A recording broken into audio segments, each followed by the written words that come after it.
Welcome to Bleach Revisited. I am Carker Gold, your host of this series in which we will be reading every single chapter of the Bleach manga, providing critical analysis as well as personal response, and talking about how those chapters connect to the rest of the series. So if any of that interests you, you are in the right place. As always, we'll start these videos with a reading of the newest chapter that we have. This one is Chapter 41, Princess and Dragon. Come on! Tatsuki, Chizuru, let's go. Let's go home. I realized that nobody but me could see that thing. My first thought was, I wish I hadn't seen it. Then I thought, I've got to get away from here. Just two thoughts racing through my miserable, terror-stricken brain when I saw the thing. I don't know anything except that thing is dangerous. Every cell in my body shivers and screams, run away, run away, run away. We've got to get out of here. The thing will tear us all to pieces. We've got to get away. But I can't scare the others. Act like nothing's wrong. Bleach, Chapter 41, Princess and Dragon.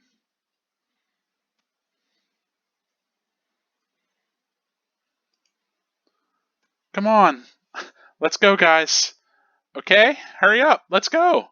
Okay. What's up with Orihime? It's not like her to skip out on chores. What, Chizuru? Nothing. I just wish I could be more like Orihime. She's so pretty, and I envy her vivaciousness and sweetness. Vivaciousness. Die. Die and come back as a more sentient being. How rude. Why shouldn't I admire Orihime? I mean, I don't want to hear your ravings. But I don't want to hear it. Oh, nice gut shot. Tatsuki, Chizuru. Okay. It's gone. Where? Anyway, are you gonna wear your karate gi home? Oh, I forgot about it. Sorry, Orihime, I gotta change clothes. Wait, Tatsuki! Go on without me. No, it's gone, Tatsuki. Tatsuki...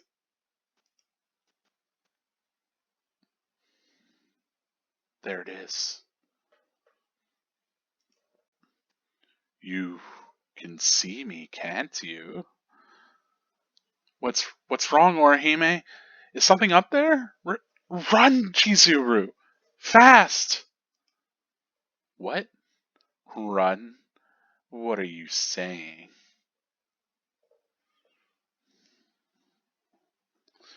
Ah!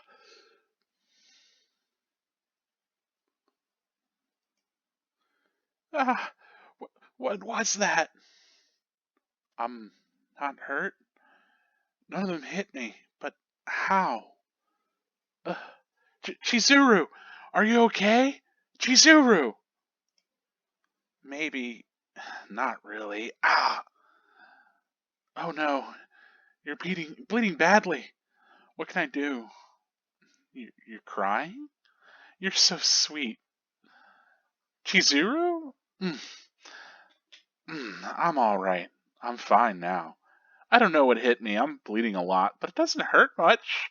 I'm totally fine. Don't worry. See? Look, it moves. See? I'm totally fine. Chizuru, come on. Don't look like that. You're adorable when you're crying, but I like it better whenever you're laughing. Huh? Hey, Chizuru. What? Hey, something's wrong with me, Hime. Hey, no, I can't let go. No! Hime, I'm sorry.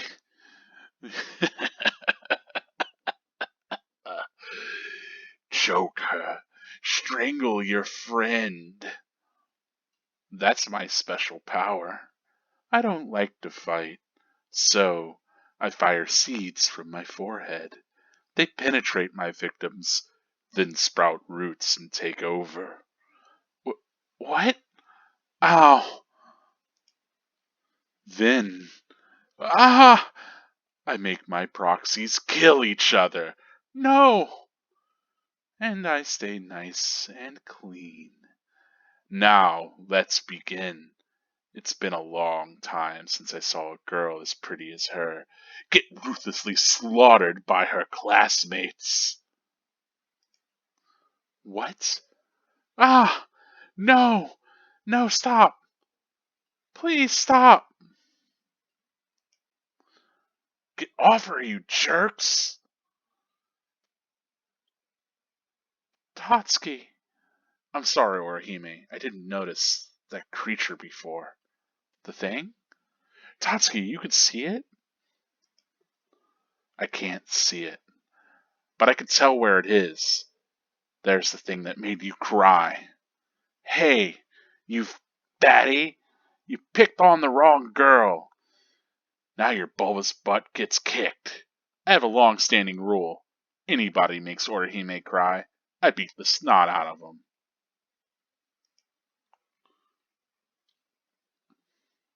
And that is it for this chapter of the Bleach manga. This little drawing of Orihime and Tatsuki, princess and dragon, tying to the chapter title. But let us hop back to the beginning of this. This is where we begin. Chapter 41, Princess and Dragon. And let's talk about it. Let's give it a good analysis. And as always, my personal response, how I feel about the chapter.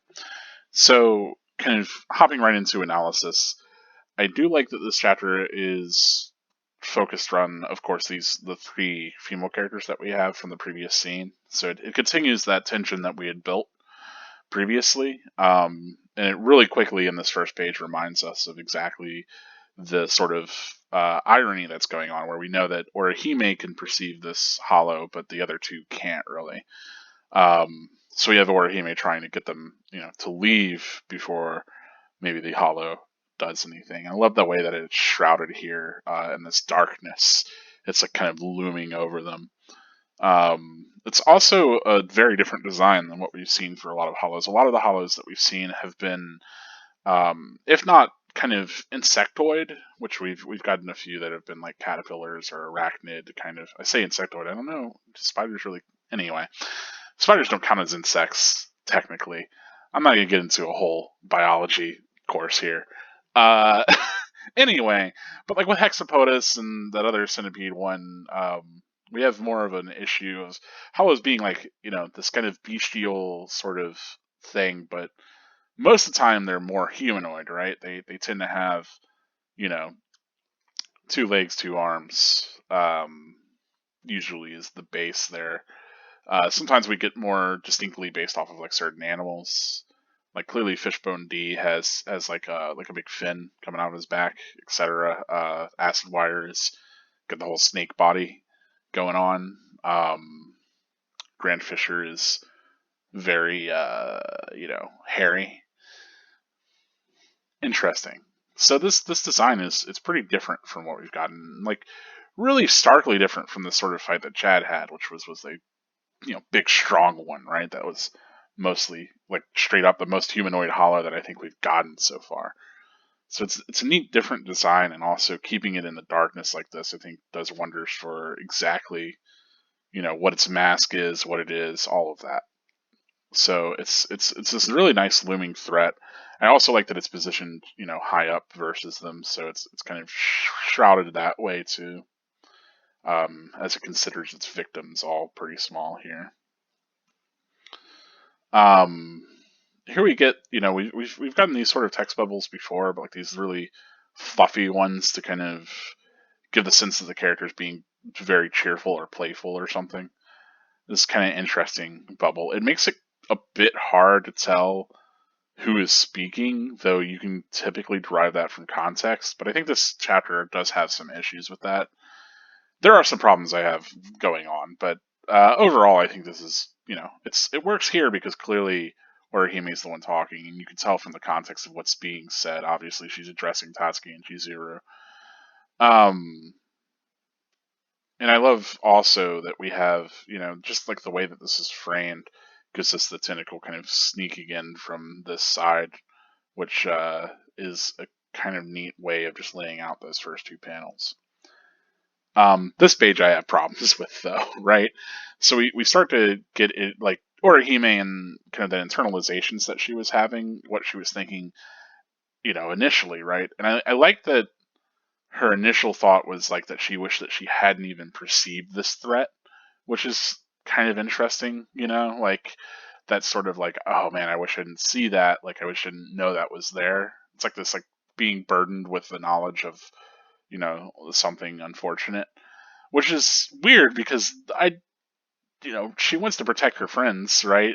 Knowing about threats is important, but it's an interesting angle to think of too, of like, not even wanting to be aware of like how terrible things are or how threatening the world might be, Like there's a certain obliviousness that I think Orihime wishes that she could have that she just doesn't, which is cool. But whenever I say I have issues with this page, I think it's that, 1/3 of it doesn't have any art.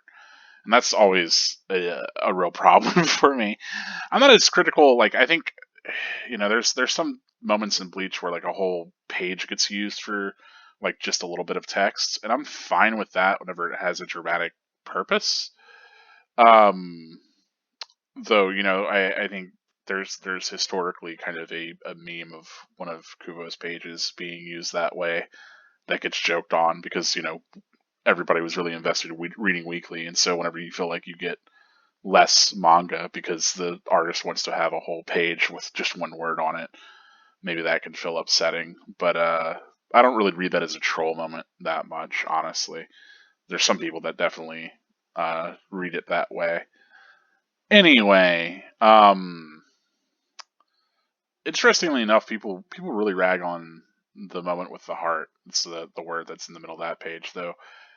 With Chad, there was one where there was just a single word in one of the pages. I'm pretty sure a while back during these first couple chapters. So it's not like it's something that Kubo hasn't done. But what I have problems with is whenever we do have just these sorts of like text but without any illustrative sort of images. Like I would have been fine if it was just the black box for the first one because it is kind of her internalization, right? But then as we start to come back to these scenes, it feels less and less like that's really justified, you know?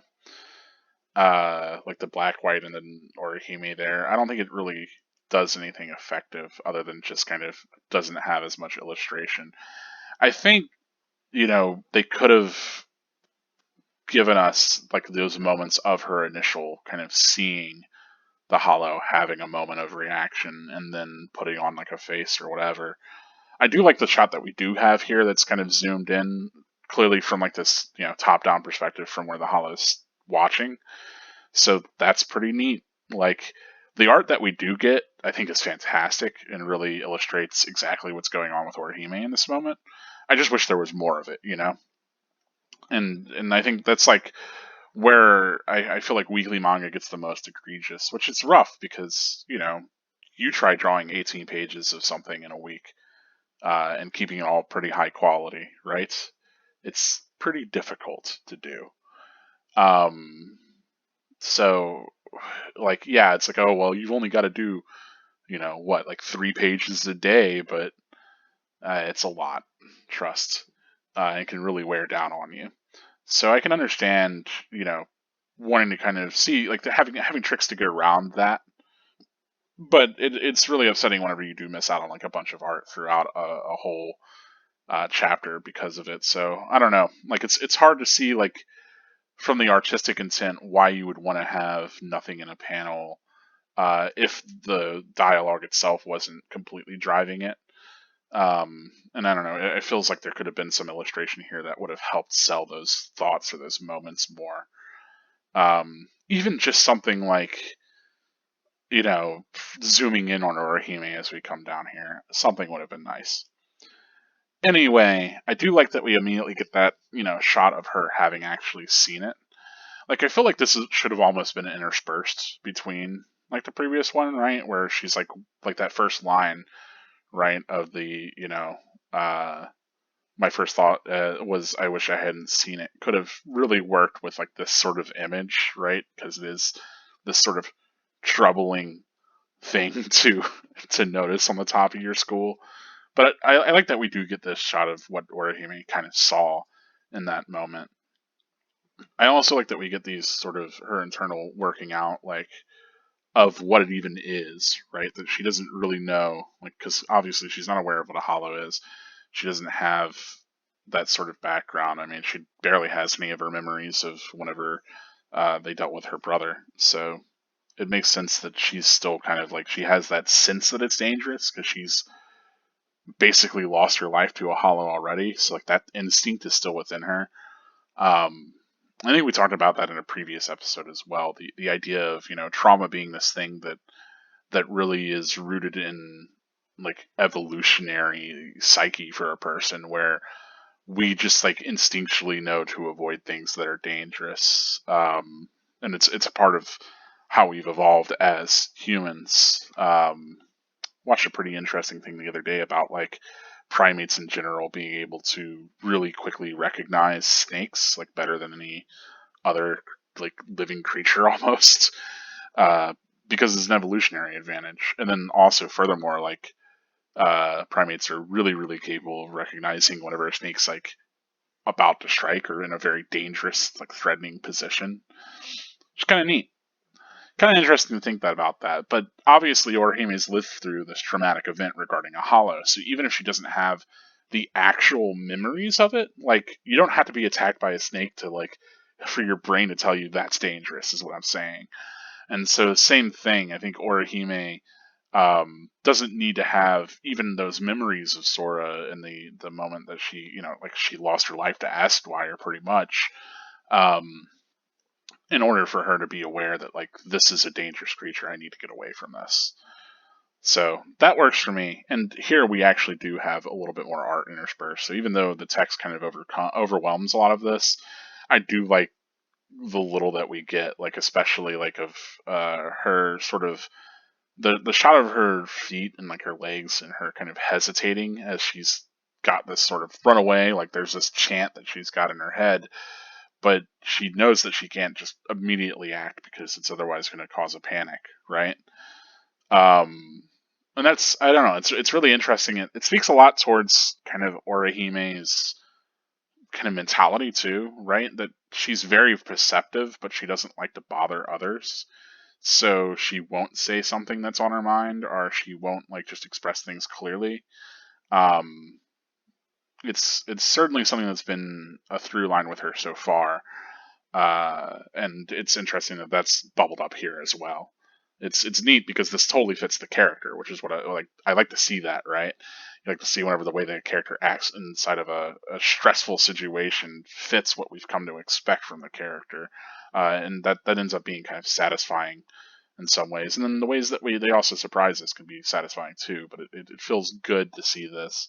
I also like the way that like this black is kind of shredded across the page as she's sort of trying to get her grips, everything like that.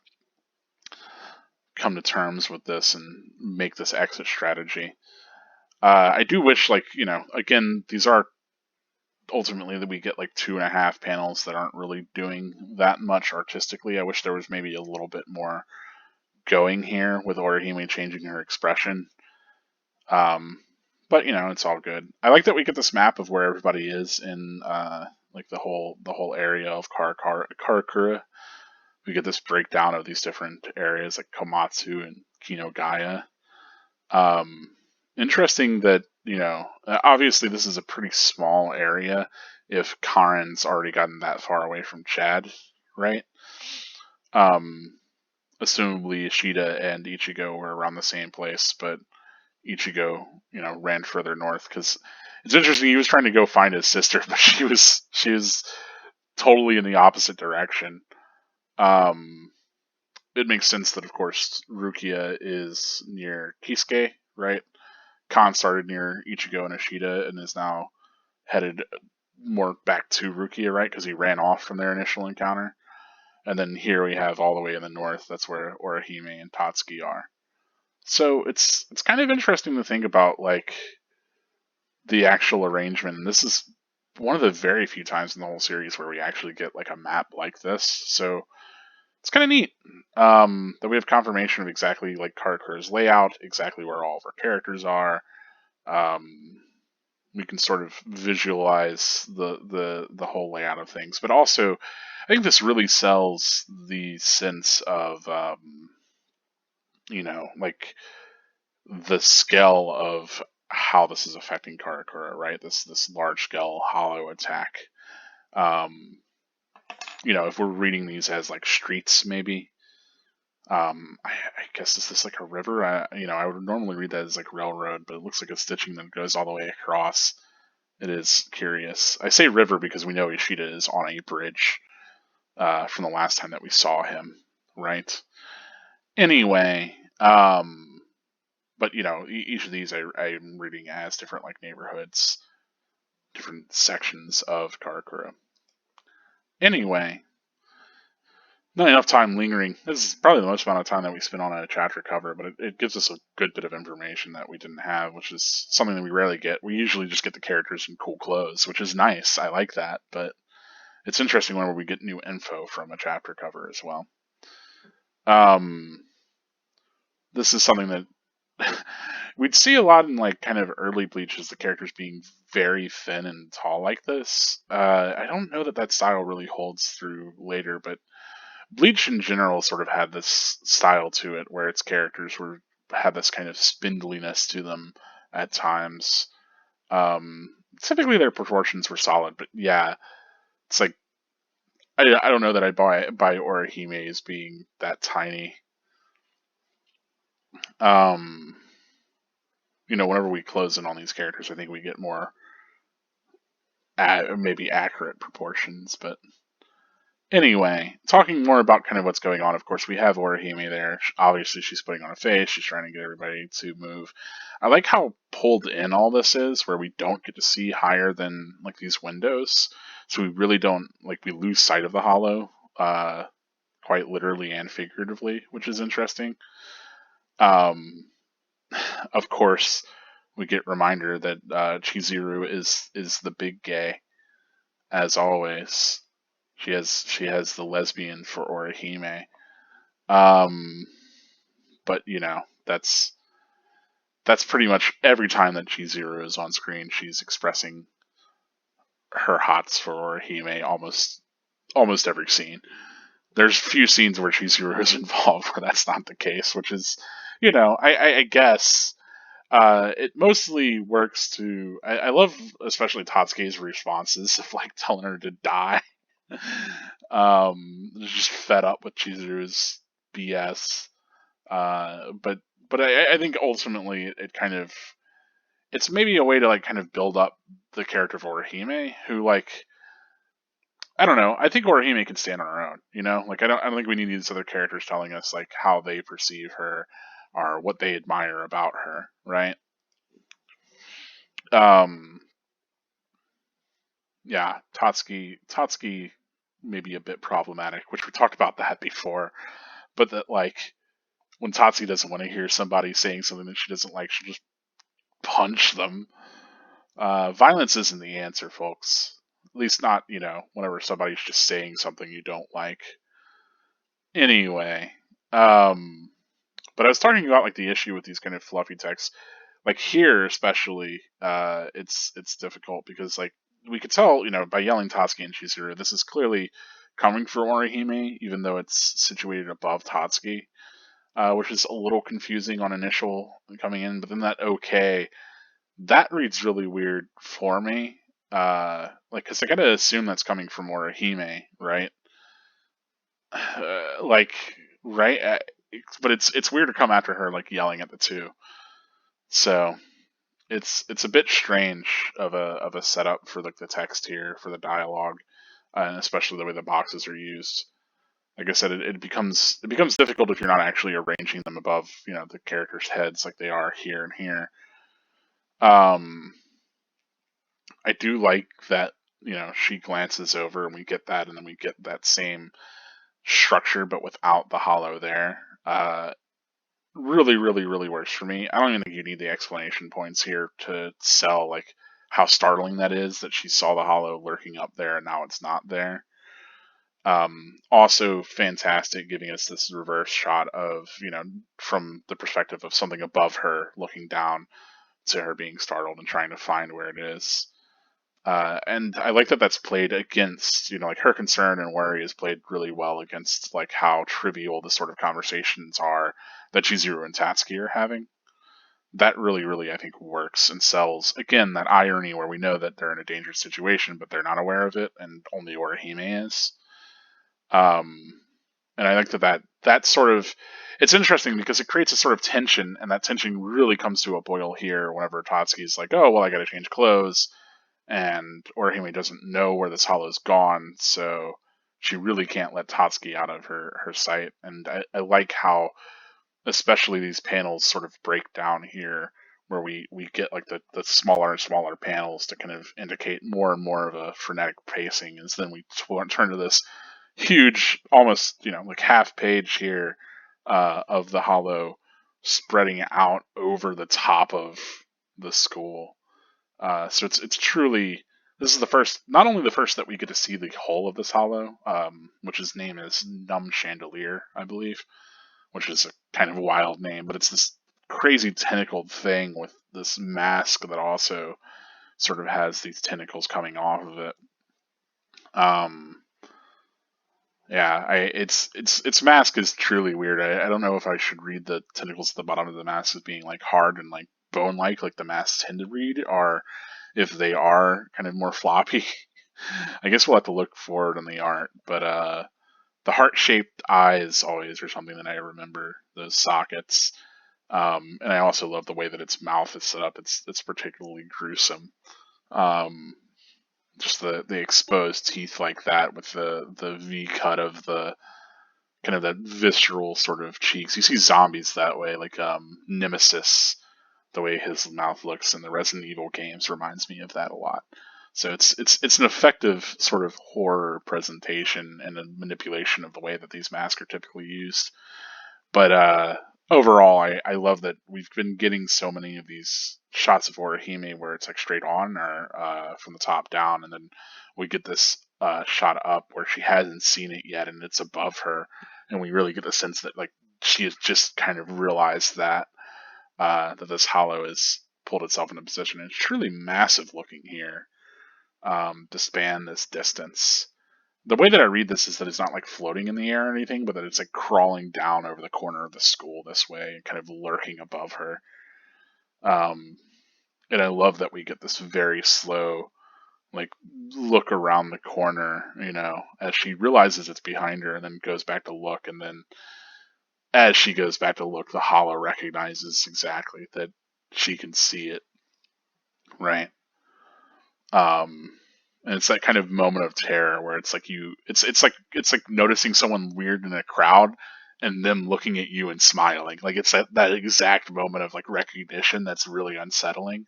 I think that's especially sells here with the reaction that she has. Um, and then of course Orihime immediately goes into like that actual flight mode where she's being more serious about this. And I love that because she kind of tried to not be serious from the beginning, Chizuru doesn't take her at face value, right? Um, so it's neat that like because like that her strategy completely failed, but because of the sort of tactic she was trying to employ, like she's not able to shift this into the serious mode that she needs to. I also like this glimpse into the socket of the Hollow's skull there. It's very good. Anyway, also really really great art for Hime. We get a lot of expression from her that we typically don't see. I also really like this panel does fantastically where we have Chizuru looking up, but she kind of has this nothing expression as she's asking what's going on, and I like that we just get Orihime where we can tell that she's looking up, but like she's kind of her words are catching in her throat. I think this works really well. That's this kind of gulp moment. Um, but yeah, also having this really wide shot of Chizuru to really sell her confusion, but also that played against this of the numb chandelier Now, I don't know that this panel works as well for what it's trying to do, because clearly the intent is like that we zoom in on its head and we see the like little, the seeds kind of budding out of it. But because this panel actually isn't split other than by, like a text bubble and this sound effect, it's hard to read this as two panels. And my initial take, I read this as one contiguous, which it clearly isn't. It's supposed to be a zoom in. Like here's the top of the, eye socket here. So I don't know. I wish that was split up better.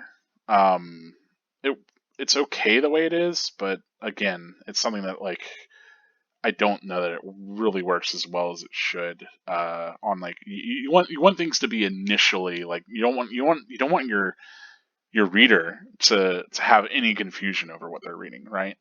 And some manga do this really really well, where it's like it's very very obvious exactly what's happening constantly. And I think Bleach tends to do it pretty well, but there's occasional moments like this where it's like, oh wait, no, that's actually what's happening, where like my initial like first second laying eyes upon it, I don't immediately grok it as two different panels that are zooming in on this. Instead, I see it just as one, and then my brain has to be like, oh no, that was a zoom in. Even if that's happening within the space of like half a second, it's still something that happens that kind of interrupts the flow of the manga. So I don't know. It doesn't read as clear as to me. Though what does make it work is that we do have those very distinct kind of elements where you can tell that this is sort of the hole in the mask, and these are the buds that are on its head. So it's still working with elements that I think work, but it could have been done better. But I do like this final shot where we do get the zoom in of these buds. They're kind of cracking out of its skull, and then it's like flinging them everywhere. They're getting shot out. I think this works really really well for the sort of moment that's happening here. I also like that, of course, like these rain down, and we get explanation for maybe why the glass was shattering earlier, which is interesting. I'd always read the previous glass shattering as sort of just like the screams of hollows or something like that, or like the pressure like changing because of things arriving. But it would make sense if it was also obviously here we have all the windows shattering because of this attack. And as we know, this is a hollow that likes to attack more secretively, right? Not really get itself covered in blood. So that's interesting. It's different from how we've had a lot of hollows work before, but it's not the first hollow that we've had that like kind of can project something from itself, right? I'm reminded of Shrieker and its ability to create those little like minions, and so in a way this works kind of similarly, but still different enough, and really gives this a unique ability that we haven't really seen before. I think it juxtapositions very well against the hollow that Chad fought that was just like kind of like this brawler type. Um, I will say that these two lines really bother me because it's hard to read this like on my initial, because this is in the same frame as the hollow. I initially read this as, or initially whenever I came across it, I had to re-record the episode because I totally botched the reading like in a couple places, and I think this was the line that put it over the top, where I read this as the hollow saying this, right? But it doesn't make any sense for the hollow to say this. It's just that it's a line on the same page, right? Because the hollow clearly knows what that was. But then it also doesn't really make a lot of sense for Orihime to be saying that, because the first shot we get of her is like ellipses and then her being surprised. So maybe she's like has this exclamation of not knowing what it was, but then kind of looking around and realizing that she's safe. I don't know. I could read it also as like Chizuru or one of the other students sort of having that panic, but it's really unclear. Basically, is what I'm saying. So I almost wish that these weren't here. Like I don't think that sells this scene any more than us seeing like the aftermath of these kind of steaming holes on its head, and we're left wondering what it was. Right? We don't need another character to spell that out, whoever they might be. Um, the only other interpretation I have might have light spoilers, so I'll talk about it in that section. Anyway, here we can tell, obviously, Chizuru has been hit in the shoulder. I do think it's kind of interesting. Of course, Orihime runs straight for Chizuru, takes her eyes off the hollow again. Uh, and I love that we immediately get this shot from above, like from that hollow's perspective. Yet again, I think those shots really working really well. Um, but it's the way that Chizuru reacts being really strange. Helps kind of sell a little bit of this moment as being uncanny, right? Because she's supposed to be hurt, but like she's really playing it off. And I love that she also has this, insistence on like, look, yeah, I can move my arm, it's totally fine, but like, as we come to find out that she's being controlled, right? Um, Not what she's saying, but at the very least, like her movements can be controlled after that. So it's like a strong juxtaposition to, like, hey, I'm fine, I have control over my limbs, to, oh no, I am not fine, I have no control over myself. Uh, so yeah, like I love that immediately gets juxtaposed to her going to strangle Orihime here. Um, and we get that kind of back and forth as Chizuru starts to really like panic over the fact that she can't let go. I guess it's good that Tatsuki ran off. Like it's easy to forget that Tatsuki's not there, but it's good that she ran off and didn't get manipulated in this way because oh boy, Tatsuki could probably do both of them in much quicker. It's we can't really read Chizuru as being too strong. Um, but yeah, I like that this escalates. Um, yeah, and that she's like apologizing. It's kind of a wild scene. And then of course this hollow. I think it explaining like exactly how all of its powers work is a bit on the nose. I mean that's a typical it's shonen manga. It's the usual like, oh, this I'm the villain and my powers are this, and this. Mwahaha. you know. But it reads okay from this hollow who's such like a manipulator, like scumbag hollow. Um, but it's wild that like we can already intuit a lot of this from what's been shown to us, right? We don't need the hollow to say this. I think the reason for the hollow saying this is really it gloating its victory, and selling it as this being like a really, I mean, as far as hollows go, one of the scummier ones that we've seen so far, right? That it really appreciates and enjoys this sort of manipulation. And it's curious, if you think about like these hollows developing traits that maybe reflect who they are in some way, uh, that maybe this person was particularly manipulative or something in their life. Not that I think that's necessarily the case, but it's interesting to think of the powers as linked to the characters in some way, shape, or form. Anyway, um, yeah, this real, some real body horrors. Everybody gets controlled. Um, don't know why, like because we go from Orihime kind of on the ground being strangled to it changing to Chizuru just punching her. Like, just keep strangling her. I don't know. Great. But I do like the way that a lot of this art gets used. I mean, this is especially graphic and upsetting. Um, but then also the silhouetted, like other school students shambling in works a lot. Uh, Also, this like it's been a long time since I've seen a girl as pretty as her get slaughtered by her classmates. That's incredibly specific, isn't it? Like, I guess this Hollow's attacked schools before and had classmates kill their peer, which is, oof, that's a lot. Um, because like I guess that sort of thing does happen. It's not common, but that's the sort of like the sort of thing that you read about, right? Tragic news story of people disappearing or like getting kind of bullied to death by their classmates or whatever. That sort of hazing, that kind of thing. But it's very, very, very graphic and, you know, I guess troubling to think about. But I do like that. Like this really sells that really well. I like that you can also see where all of these people have had themselves penetrated by the shots of this hollow. Also, kind of interesting, kind of trying to track it here, because it's clearly got holes in its head, but I don't call it a whole head. Like here, right? But by the time that we come back to seeing it, which isn't for a few pages, it seems as though those little buds are back. So it seems like it can regrow them. And I mean, obviously, we zoom in and we can see the seeds there again as well.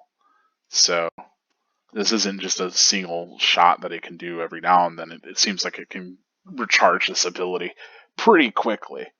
And so I had to read it as like it specifically didn't hit Orihime because it wanted to watch this sort of macabre scene play out where someone gets killed by their classmates. So whenever I say this is a pretty scummy hollow, that's what I mean. Like manipulating others, that's one level of okay, that's kind of messed up. But manipulating others in this very specific way just because you enjoy like the panic that it causes for the one person that's not being manipulated is pretty unsettling. Also, not to say how messed up it is to have like this kind of scene where Orihime gets ganged up on by all these other students. Yeah, reads a lot of things, but the connection that I will make here is that of like, of course, you think about zombie movies, right? These kind of mindless things that are tear their victims apart like that, and gang up on them. And so that's kind of how this reads for me ultimately here. But also this sort of that like it's hard to write a scene where a bunch of people gang up on a girl and you know all of that without it having some sort of undertones, especially as like they're shredding her clothes away from her. Yeah, of course. While there are women in the crowd, we do of course get to see just these men kind of closing in, which is also doesn't help to sell it as anything but having kind of overt sexual over undertones, or I guess overtones. But yeah, I think it's meant to be, intentionally really, really troubling, really, really violent, and have this sort of sexual bent to it almost. Um, that it is this horrible sort of moment, and not something that we want to see Orihime undergo. So, of course, Tatsuki shows up, and that helpfully keeps this scene from being probably one of the darkest ones that we've gotten in the entirety of the series. And Statsuki's there to help Orihime out and save her. And we get also confirmation of how Tatsuki has like a difference in her perception too, which is really neat. That she has the same sort of thing that Chad's got going on, where she can kind of see it. It's sort of like its blurriness, but can't quite make it out. Interesting that she calls it fatty. I mean, it is a really big hollow, but damn. Um, and of course, we get that iteration of Tatsuki really being the one that's been there to protect Orihime, right? Anybody makes Orihime cry, she'll beat the ston out of them. So, in a lot of ways, we get Tatsuki doing what maybe Ichigo couldn't in that moment, similar to how we have Chad doing what Ichigo really couldn't in protecting Karen.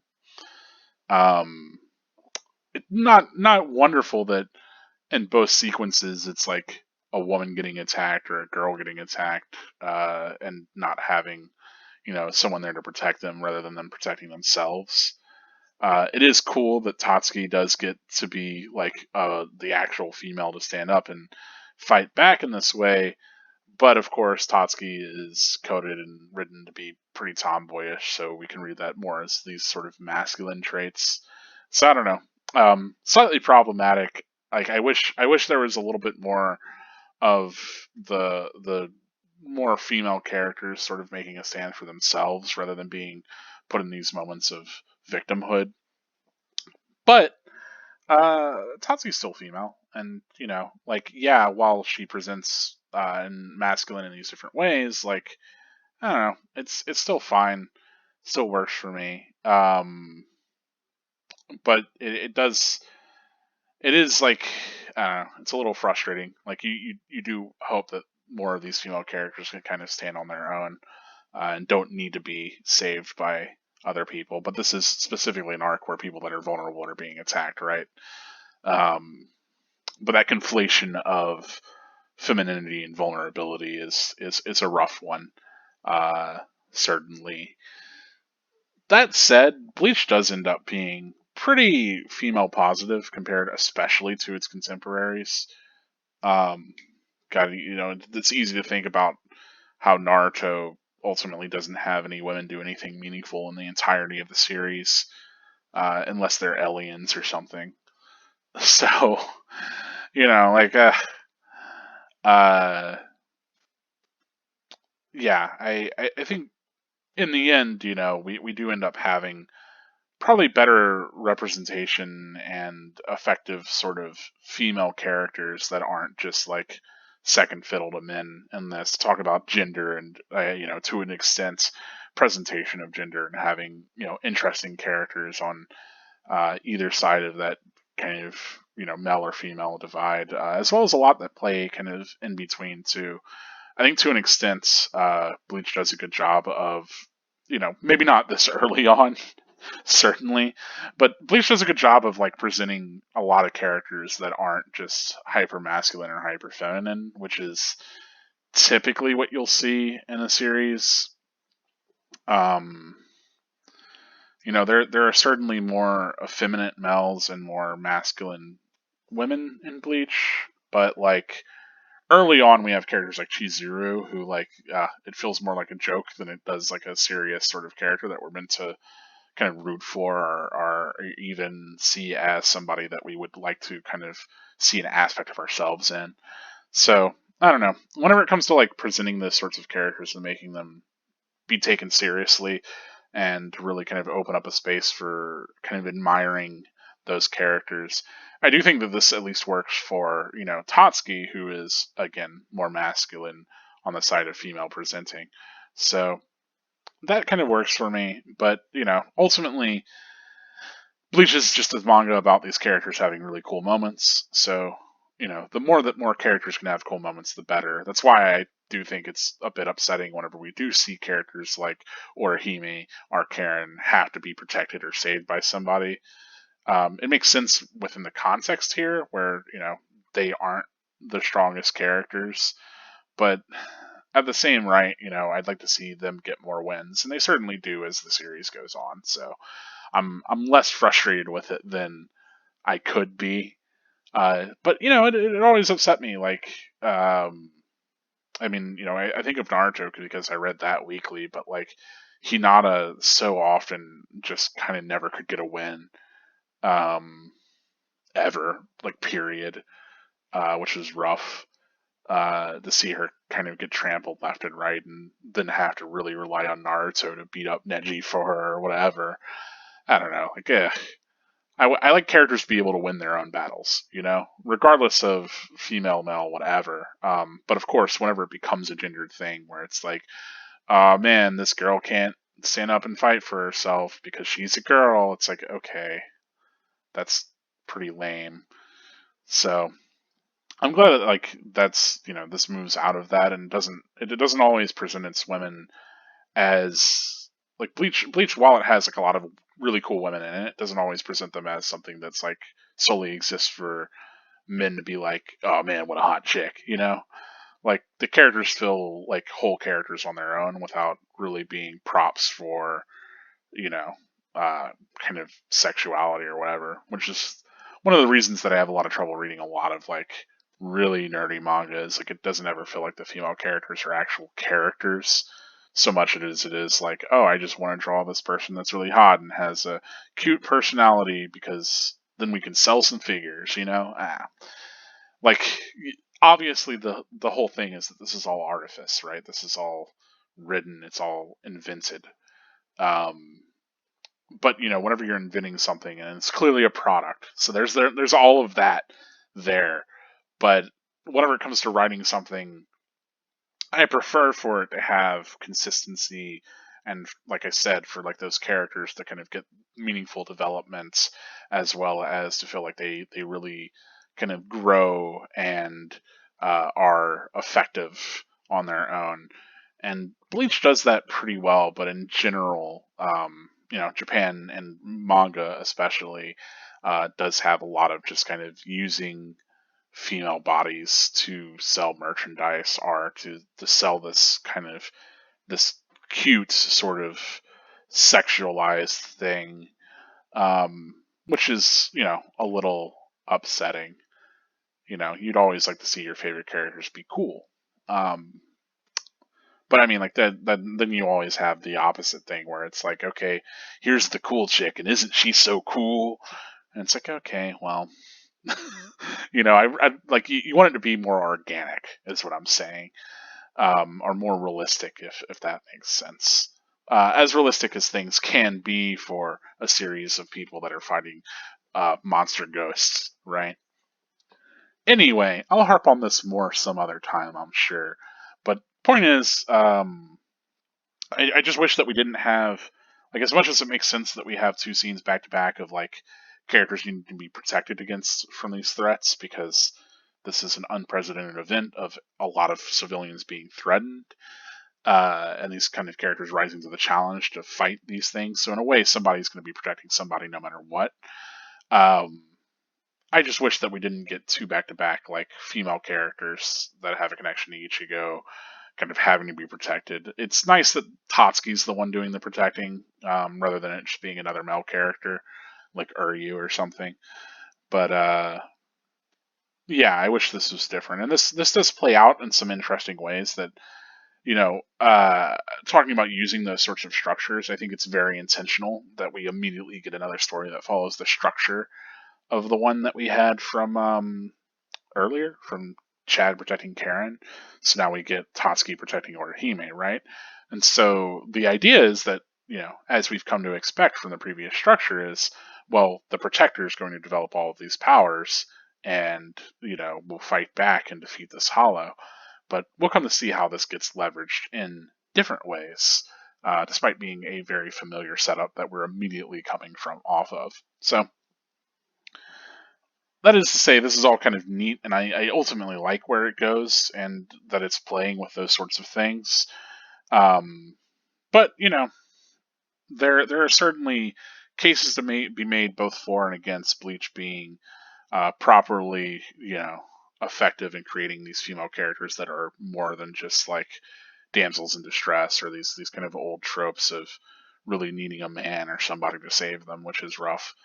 Um, I ultimately fall on the kind of side that I think the women in Bleach tend to be well written, and in general, the gendered kind of framework of Bleach to be more progressive than most manga, at least most shonen manga. But I don't know. We can talk about it in the comments. I've spoken enough about it in this video. Regardless, we do get a nice cast of characters that do display gender in a lot of different ways and kind of play into it versus don't.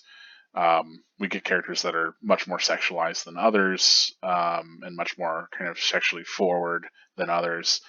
I do like. I think it's it gets played for jokes a lot early on, which sexually charged jokes don't ever land with me very well. Like all of Chizuru's nonsense is like eye rolling at best for me. You know, at worst, it's just kind of unsettling and sort of like, okay, you need to like lay off. You're getting a bit over the line, But like, yeah, it's that's tends to be a little bit more confined to earlier stuff. But kids be horny, so maybe it has more of a place for its target demographic. I don't know. Anyway, that's it that I have for analysis, really, and a little bit of my response. Ultimately, I do like this chapter a lot, as much as it does have those little quirks of like not having art where I think it should, and having some text that I think is arranged in a kind of confusing way. It does the things that I think it does well, very well. And like I said, I think it plays with that sort of structure that we immediately already got with Chad and Karen in an interesting way. Um, really neat is that juxtaposition between, Chad, who wants to like square off with this enemy in like a isolated environment, and Orihime who's like, we just need to run, like we need to get out of here. Uh, Also, kind of neat is that like Chad realized, like they're like, especially considering this in relation to Chad, like Chad realized really quickly, okay, this thing's coming after me. If I run away, it'll chase me. Whereas, Orihime doesn't realize that. Like she realizes, okay, this thing's a threat, but she's trying to get her friends out of the picture, which is, like if it's a threat and it's there and the school's still full of other students, I don't know. Like, I guess it makes sense. Like, those are the characters that Orihime is there and able to affect, and you know, all of that. Like, it plays into like her just kind of rejecting it and not wanting to see it. But it does feel like, oh man, Orihime, you really need to face these problems. Like, you can't just get everybody and run away. So it plays interestingly in that juxtaposition to what we just got. It certainly colors Orihime in like a much not cowardly light, like but like realistic. Like she knows that she can't fight this thing. Um, so it makes sense for her to kind of have this reaction that she does and to go about things the way that she does, even if it doesn't work out. Um, Ultimately, I think the Chad stuff is maybe more admirable, and I wish there was more of that from Orihime. But this works really well to establish a lot of her initial sort of take on Hollows, where she isn't as courageous or maybe fearless as these other characters that we've gotten. And so it humanizes Orihime in a lot of ways because we definitely see like, Ichigo's like, I'm gonna fight that monster, and Chad's like, oh, I'm gonna fight that monster. And so it's nice that Orihime is, while it's a bit upsetting that of course we have to get that from a female character, of course, it is at least nice that we get Orihime being like, okay, I've got to get away from this monster. I can't beat this monster. And the only reason why I am not more critical of it is that we've gotten Rukia, whose literally whole job is fighting monsters, and she's willing to sacrifice herself to fight one at the very beginning of the series. So, it's the sort of thing where it's like I don't think that Bleach is always presenting its females even early on as being in these positions. Whereas, if I wanted to cherry pick it like some people do, I could. Uh, but I think it provides like a good mix of characters reacting in different ways and facing these threats in different ways. And ultimately, what I really like is that this presents a very strong foundation for Orihime's character and how she handles threats. That, as we continue to have Orihime put in danger and facing these different threats, we start to get her developing in these different ways in the way that she's going to face enemies and face like an actual threat. So that's cool. It forms like the front part of a real arc for her. So I like that. And us getting this very strong, especially in juxtaposition to where other characters are, this very strong impression of how she handles that, it works. Um, Also, I think Gnome Chandelier is an interesting hollow that's a lot different from what we've been getting recently, right? I mean, we've gotten hollows that are a little bit more manipulative, right? Where we've had Shrieker, which used the parakeet boy to lure people in so that he could kill them. And then we've gotten Grand Fisher that used the literal lure to make a fake spirit body to lure people in so that it could kill them. um, so it's interesting here that we have something that has a different kind of play on that manipulative force, which, as we've always talked about before, we often will have these sorts of manipulators as our antagonists in Bleach because our main cast tends to be less manipulative. They tend to be more earnest and face things more, face forward, sort of one on one, right? We have these so with those characters that have that sort of mentality, of course it makes natural sense that a more manipulative sort would be an antagonist to them, right? or maybe at least a more interesting antagonist than one that they just had to have a punch out with. Anyway, um, yeah, solid chapter. I like it. It works for me. There are certainly things I don't like about it, but I think the good outweighs the negative here. Whew, we're on an hour now. Let's talk about spoilers. Let's go into how this connects to the rest of Bleach. And I don't have a lot of connection to make, which is why I'm probably fine spending more time talking about the rest of the chapter than not, doing that analysis and response, even though it did go on for quite a while. Let me know if it's too much, But spoiler-wise, getting into it, I do like that, Numb Chandelier ends up being this manipulator with all these tentacles, and we see that again in Era Nero, which is kind of interesting. So I definitely feel like there's some connection there. But then also the idea of trying Hollows being able to hit an enemy and manipulate a body part. That is something that certainly feels we see that with what's his name? Oh boy, it's not going to come to me at all. The other Espada guy that Byakuya fights that is able to is the eighth guy whose name is not going to come to me whatsoever. Oh boy, whatever, it's gone. Somari, there we go. Somari is one of the hardest ones for me to remember. I could tell you almost all the rest of the Espada off easily, just labeling them through. But Somari very much has that same sort of I can manipulate your body parts against your will sort of thing. So it's interesting to see Numb Chandelier have a lot of powers that we would come to see elsewhere. And it's interesting that those enemies typically get faced up against Rukia rather than Orihime. I can't really it's hard to think about battles that Orihime really has, right? Because she gets paired off with Uryu in Soul Society, and they face down another enemy with projectiles. I think maybe the through line with Orihime is that she has to fight a lot of enemies with projectiles so she can use her shield. Which leads us to the question of why the hell wasn't she doing more in the Thousand Year Blood War arc if we're fighting Quincy's, which are the projectile enemy? But you get what you get, I guess. But Orihime really takes a backseat as far as fights go. So maybe a lot of these sorts of things got proxied over to fights with Rukia, just because they're, I think ideas that Kubo likes. But I'm thinking about the fear, right? Asnot also had that sort of thing where if he penetrated you with his spikes, wasn't that it? That he would induce fear within you. So the idea of having some sort of thing that it affects you in some sort of mental way after it hits you is something that we've seen throughout Bleach. Not just isolated to the fights that Orihime has, though she often has to deal with projectile-focused enemies as well. So, neat that Numb Chandelier kind of establishes that as a through line, and is yet another sort of manipulative villain.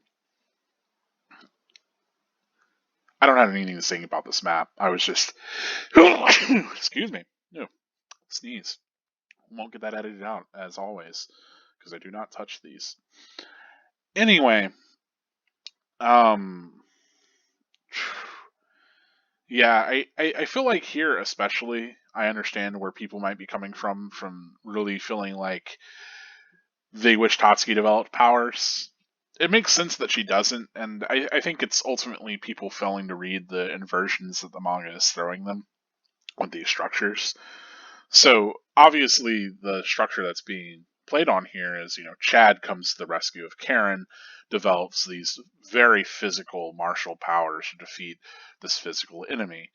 And so here Tatsuki comes to the savior of Orihime. Tatsuki's this very physical person, but the enemy is not a very physical enemy. It has very different means of fighting.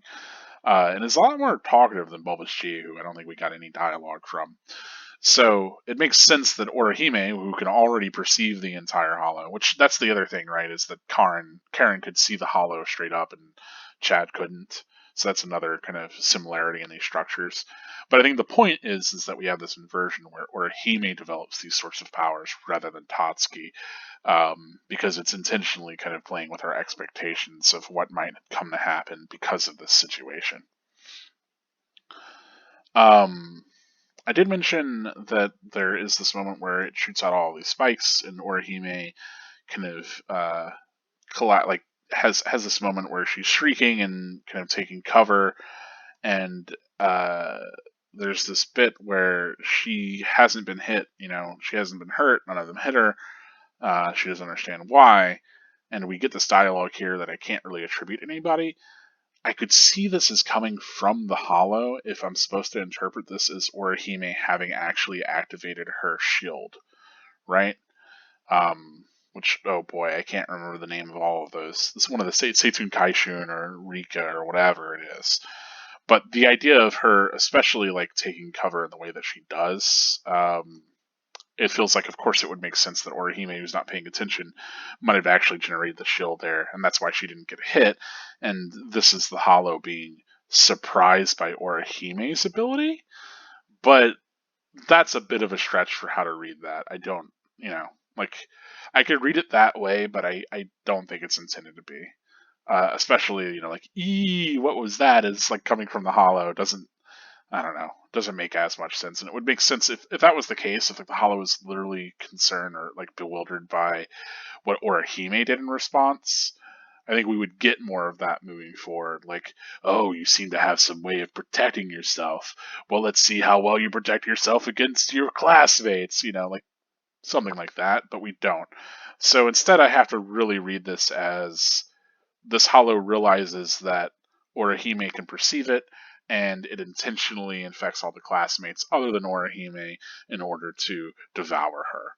So, I do have that moment where I could maybe read that as Orihime really, using her rejection powers, but I don't. We don't also. I was going to say another thing that could go into that is that we don't really see her hairpins here until like this panel over here, and then finally here. So I could read it maybe as more of the shield actually got activated if we didn't immediately get the hairpins again. But like at the very least, a couple panels afterwards, like we don't see them in the top left panel at all, and we don't see them in this panel, and we don't get the hairpins in either of those panels. So nor do we get them in either of these. So it makes sense that like maybe you could read that as her actually using her shield to protect herself. I mean, we also don't see them here or there. But I think more would be done to really sell that moment if that was the case, right? I think we would maybe get a close up of the hairpins, and then, like I said, I think the Hollow would have more dialogue speaking about that as well. So it was one of the ways that I was thinking about reading that, but I ultimately didn't land on because I don't think there's enough evidence to really support it. And that's what happens whenever you don't set up your dialogue effectively. You lead to be like, well, why would the Hollow say that? And then you have to come up with a whole headcanon that isn't really that supported. Also, I like the idea of course, her first activation of these abilities being the ones that we actually see. Yeah, we, kind of interesting, this idea of like turning someone's classmates and friends against them. Obviously gets revisited with Tsukishima, though it isn't played nearly to this extent. Gonna skip over the very like rapey bits, but yeah, like the idea of manipulating all somebody's peers to kind of come and kill them or attack them or whatever is certainly, I think, something that Kubo likes that sort of thing for a villain to be able to do. I mean, obviously, we get Aizen manipulating Hitsugaya into stabbing Momo a whole bunch, right? I say a whole bunch. I think it only technically happens once. Momo just gets stabbed a bunch, which is unfortunate for her. I was going to say Momo often gets used as a prop for people's swords, but yeah, it's rough. It leaves us, Like, yeah, there's these sort of manipulative villains, and I think a lot of them kind of manipulates people's peers, right? Specifically to sort of have those unsettling, well, you've got to face down this enemy that can change your connection to people, right? Threatens those bonds. So that's kind of neat that there's a connection to that there. Um, this whole long-standing rule to make anybody that makes Orihime cry, Tatsuki is going to beat them up. Maybe that's another reason why people want Tatsuki to be developed, because she has like these really strong moments here and these lines like this. Uh, but I think it would end up being even more like, one, difficult to balance all these characters, and two, Ichigo already kind of does that, right? He already has that sort of protective air to him. So I don't know. It would be difficult already, where we already have Chad and Ichigo kind of filling a very similar sort of role. Obviously, they have their differences, but also to have Tatsuki in there would feel like just another flavor of Ichigo, maybe. So as cool as it would have been for Tatsuki to develop powers, I completely understand like narratively why that wasn't the case. There's people that often will say like, oh man, my favorite thing about Bleach were these Monster of the Week things with all the individual humans sort of developing these different powers. I wish more of Ichigo's classmates develop powers. You'll see that a lot. And while like on like one hand, I think that could have been an interesting manga, I ultimately think that doesn't really have legs. I think it's negligent to all of the world building that Bleach has been doing, to kind of try to establish Soul Society as this place that has very clearly like a troubling sort of morality and legal system, and that Orihime, or not Orihime, but like Rukia is definitely got like, she's running afoul of it. Everything with Kisuke is all like being really set up. So like whatever on this reread, I think I've come to understand like a lot of how maybe the Soul Society stuff was what was planned from the get go, and all this initial stuff is just to set up our main cast of our human characters. And I'm appreciating it as doing that more, rather than reading Bleach as I think the way that a lot of people did, where we get about a year and a half or so, almost I think 2 years worth of manga that are set in the human world before we go to Soul Society, and people really feeling like that's like abandoning the human world setting. Whereas, in my opinion, Kubo's writing for this larger scale sort of story anyway, and the sort of story that he wants to tell is the one that happens throughout the Soul Society arc and forward. And this human world stuff establishes, all the characters that we have and helps to build that world in an effective way. But I don't think it was ever the intent to kind of keep it in the human realm only. I think we were always meant to see like an arc in the human world, an arc in Soul Society, an arc of Wake Up Mundo from the get go. I think Kubo also expressed that he wanted to do an arc in Hell as well, but just didn't have the time for it, which is why we got it in a movie and why we're now getting it in the manga with these, the new Hellverse chapter. We haven't got any other chapters ever recording this, but if Kubo continues to write that, that'll certainly be a way for him to explore that other realm as well.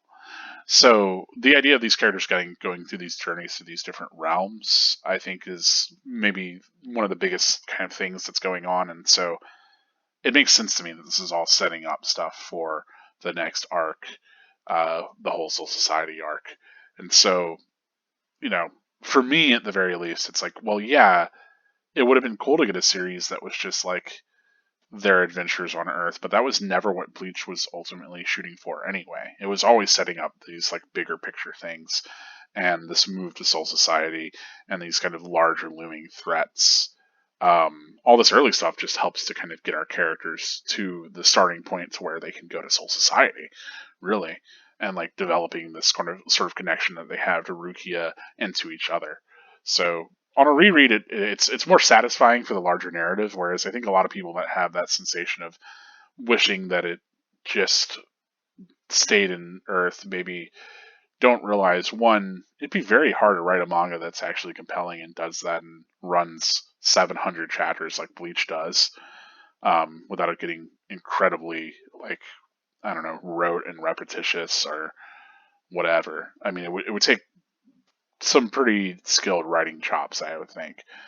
Um, I mean, like, look at I think about something that keeps its urban setting while still kind of amping things up. And you can look at Chainsaw Man, and Chainsaw Man's only 100 chapters, right? It's paced pretty insanely, but even if you slow Chainsaw Man down to like 200 chapters, right? If you literally half its efficient pacing, that's still only 200 chapters, you know.